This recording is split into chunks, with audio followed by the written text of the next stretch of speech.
Hello guys, how's it going? My name is Darren, and today I want to talk a little bit about something that I've been seeing a hell of a lot on the forums and want to talk to other rogues about it. I want to talk a little bit about some of the most requested rogue changes for PvP.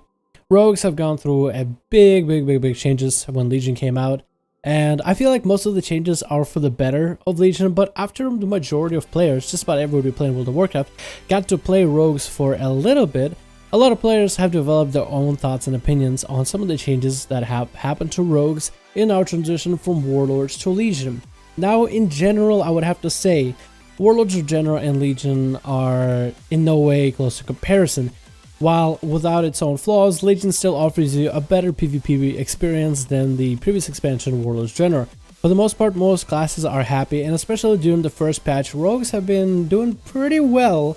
And then a bunch of changes and nerfs and stat changes and template changes came into the game, and now we're sitting at patch 7.1, all anticipating patch 7.1.5 to make some changes to rogues.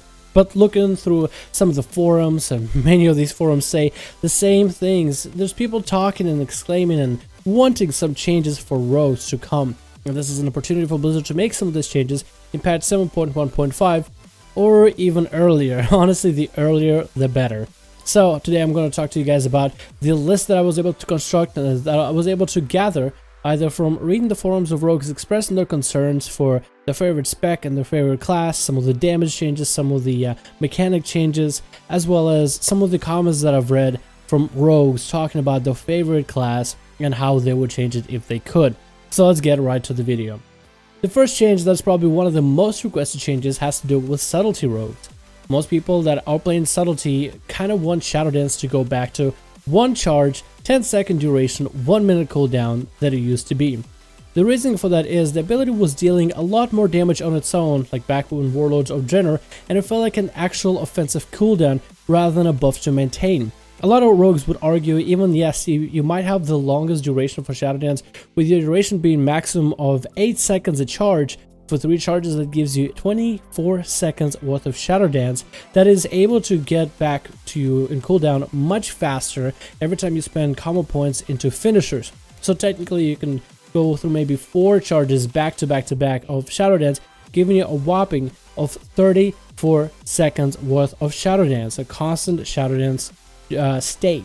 But with this comes the issue of damage and this ability feeling like a cooldown. Shadow Dance back in the day used to be a actual cooldown that Subtlety rogues would use. It was on a 1-minute cooldown, so you could use Shadow Dance as a cooldown in arena situations, duels, and BGs, and have it, because it's a short cooldown, be able to burst your target a lot more often. This burst wasn't by no means a metamorphosis that was super powerful. It was kind of like a toned down burst, but it still did require for a lot of classes to blow a cooldown or trinket or pop a defensive in order to be able to survive it, because rogues would come in not only dealing damage but also stun locking you. So a lot of classes had to be reactive for it, but it wasn't some overpowered ability that made you deal an insane amount of damage. It just gave you access to ambushes, which were a decent damage increase or a way for you to build up more combo points, allowing you to use the base abilities that you have for burst rather than increasing your own damage. So it was kind of like this tame cooldown that was allowed to have a 1-minute cooldown, so you were able to incorporate it against many different classes and be able to overcome a certain amount of defensives which had as longer cooldowns as 2 or even 3. To be able to trade a 3-minute cooldown for defensive to a 1-minute Shadow Dance put the rogue in an advantage without making the rogue too overpowered either. So the ability itself has dropped off ever since, let's say, Warlords General, which is the last iteration of Shadow Dance that we saw where it was an offensive cooldown. Now, you would think that maybe if rogues were to choose to play a burstier version of Shadow Dance, where every time you have Shadow Dance available, you are dealing more damage, but maybe have a shorter duration for it or some sort. But with that comes the issue of not every single talent that deals with stealth and changes the way Shadow Dance works is optimal or even good. A lot of these talents promise a 20% damage increase, but at a cost of 25% of your health, for example, with reducing the cooldown of your Vanish down to 30 seconds, doesn't really justify it.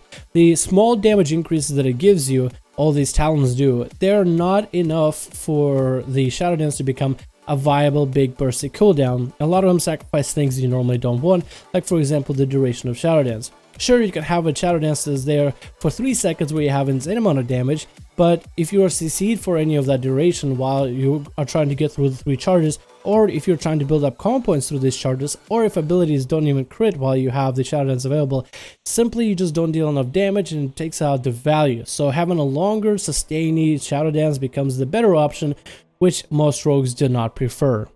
Whew, that one was a bit long, but it was one that needed to be addressed because it's a complex issue on the rogue end. Next one, Shadow Dance to become off of the global cooldown. I personally have been asking for this for a while, but I feel like this is something that's not going to happen anytime soon. The wonky design of Shadow Dance currently makes it a little bit unfavorable for many Subtlety rogues, as the spell doesn't trigger a global cooldown when you use Shadow Dance, as in when you press Shadow Dance, no other spell goes on a global cooldown, but when you use any other spells, the global cooldown for Shadow Dance is activated. So then when you're trying to line up the next ability and you're planning it to be a cheap shot or a Shadow Strike, you basically have to press 2 abilities at the same time or one right after the other. For players to have to press Shadow Dance and Shadow Strike at the same time, or Shadow Dance and Cheap Shot, sometimes does run into issues.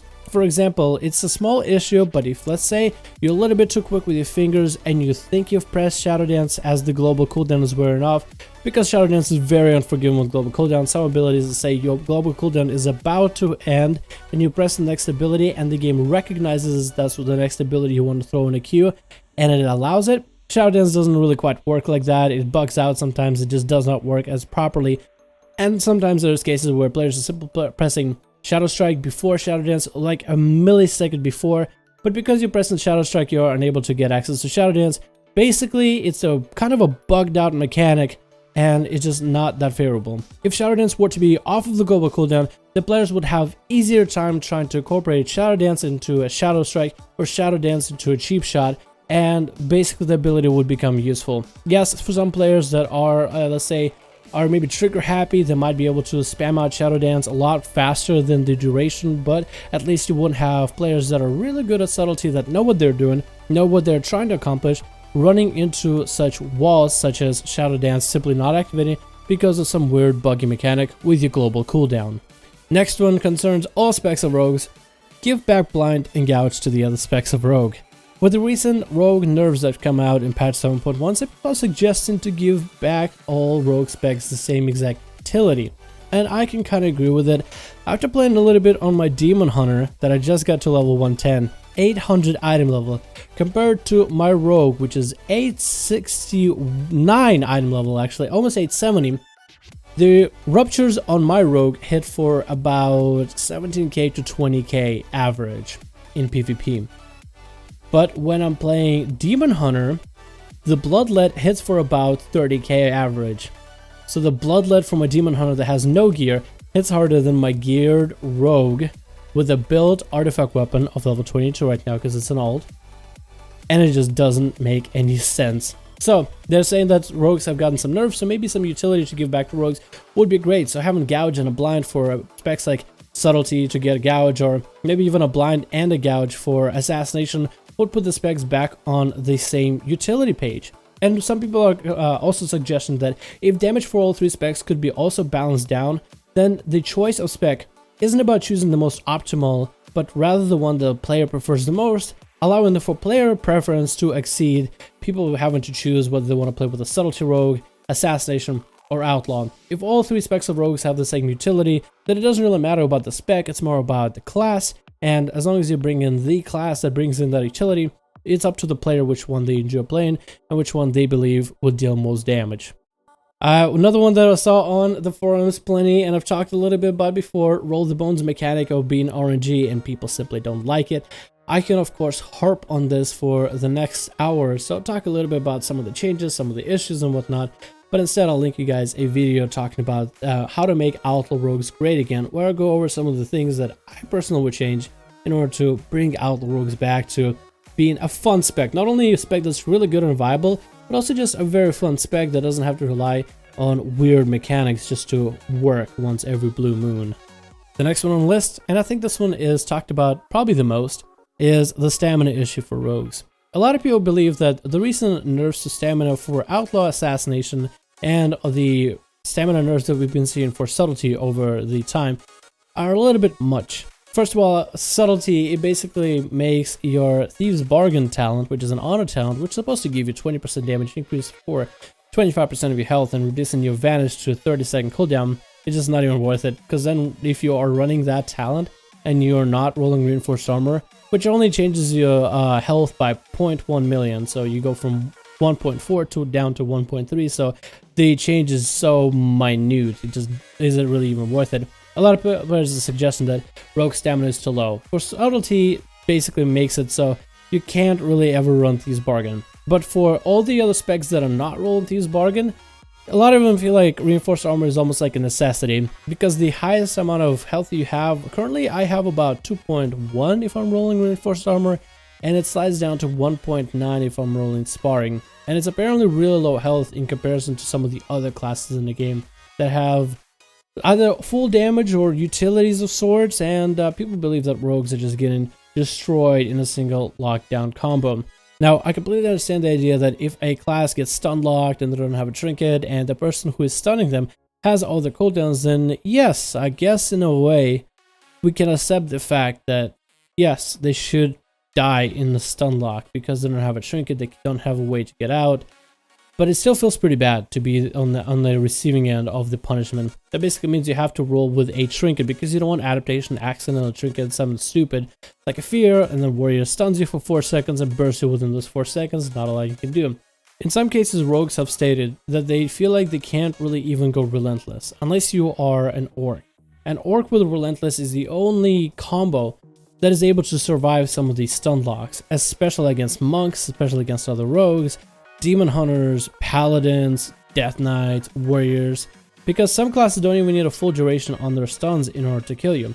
So if you're a non-orc rolling with relentless, it almost feels like useless. So adaptation is not the best choice against classes that can kill you in a stun.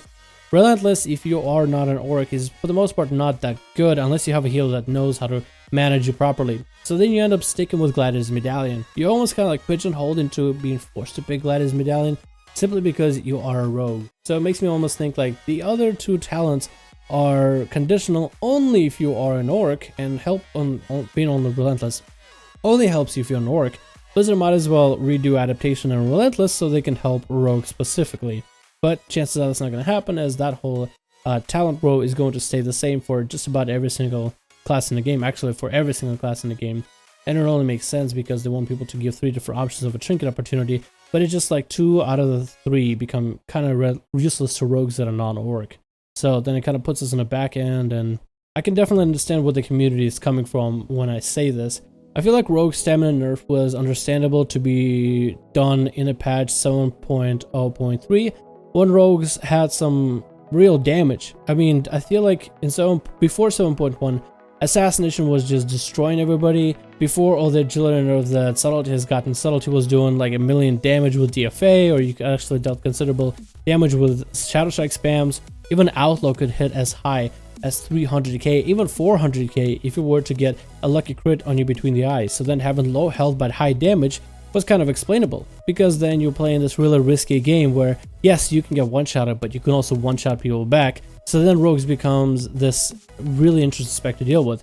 But with the agility changes, I mean, our ruptures are not really hitting as hard as they used to. The BlizzCon though we watched earlier in the weeks was done before patch 7.0, where rogues were pretty high in terms of damage, Assassination especially. So I don't really know how many rogues would have went out to BlizzCon if they were playing it in patch 7.1. I'm pretty sure there would have been a lot of roster changes and some spec changes. Like for example, Jamila's team would have gone out as a god comp rather than a RMD, or what is it, RMPala? I think they were playing RMPala. Sorry if this part is ranty, it's just like I really want to get this part across. I feel like these stam nerfs, like if they were to be reverted and rogues had like what 2.3 million health with kind of like not this amazing super one-shotty bursty damage, I guess that'd be fine. But if you're gonna lower down rogues health, having high damage, it'll make sense, because then you're playing this give and take play style. Like yes, you can get one-shotted, but you can also one-shot, so it's like, you know, it all depends how the other party acts and when they use their cooldowns, and knowing when to use your trinket properly, because kind of it's a high stakes situation, and if you make one mistake, then it's like it's all over, which adds this a little bit of a fun aspect to it. Because on one hand, as a rogue, if you're playing against a player that doesn't really know what they're doing, you can get some cool awesome one shots and some great damage. But on the other hand, if you're playing against somebody who knows exactly how rogues are played, and you get outplayed, then there's not a lot you can do. It's cut and clear. But with having low damage and low health, it's just like, it's not all that fun, or let alone rewarding. So you really gotta enjoy rogues for what they are and what they do in order to keep playing them without re-roll the spec. Last biggest complaint that I've seen on the forums, and I don't even know what to say, but some people said that some of our spells and abilities and even auto attacks are hitting as if we're still in Warlord of General, and this change is weird as hell, and there's not a lot I can say. Actually, I can. I did a combination for I did a spec build for Outlaw, where I would use slice and dice, and I tried to make the build as best as I could for slice and dice. And since I'm losing the ability to get marked for death, roll the bones, and marked for death to set up a buff, you know, I had to change up my playstyle a little bit. And while I was playing, I noticed my auto attacks are hitting for so low, and my master hits are hitting for so low, that it reminded me of the damage that I had back in Warlords of General. And it's like, wow, the damage is actually kind of similar. My auto attacks are hitting for just about as much as I did in Warlords of General. I guess some things don't really go away, but I don't really know what to say about this one. It does feel a little bit weird. I guess it's just the whole dynamic of rogues feels weird, like after all the nerfs that we went through, because it felt pretty comfortable until then, but it's like feels uncomfortable for rogues right now after all the nerfs we've gone through. Maybe all the other specs of classes are feeling comfortable with rogues dealing as much damage as we are. I'm trying to look at it from more than one perspective, not just from rogue perspective, but from the outside perspective, right? Let's say a warrior is getting hit by a rogue, and rogue deals, you know, a lot of damage, and he can burst a warrior and kills him in a stun lock. If a warrior gets bursted and gets killed in a stun lock, does that mean we should have rogue damage nerfed, or maybe we should take a look at warrior survivability? It's one of those kind of things that I'm kind of trying to look at, trying to find more than one perspective. Because it's fine if other classes want rogues to be nerfed in terms of PvP, but as a rogue it feels kind of just shitty, because like, oh, I had good damage, now it feels like subpar, subpar, basically. Yeah, anyway, I think this is everything that I found from the rogue most requested changes from the forums and talking to other rogues. Let me know what you guys think about some of these most requested changes. Sorry if this video ended up being a little bit ranty. It is about one of my favorite classes in the game, and the fact that I want my favorite class to feel really good and really fun for PvP. But right now all I can do is really enjoy what the Outlaw playstyle brings, but damage wise, I don't know. I think maybe we could be buffed. You know, maybe I'm just a selfish rogue. Thank you guys so much for watching. I'll see you guys in the next one.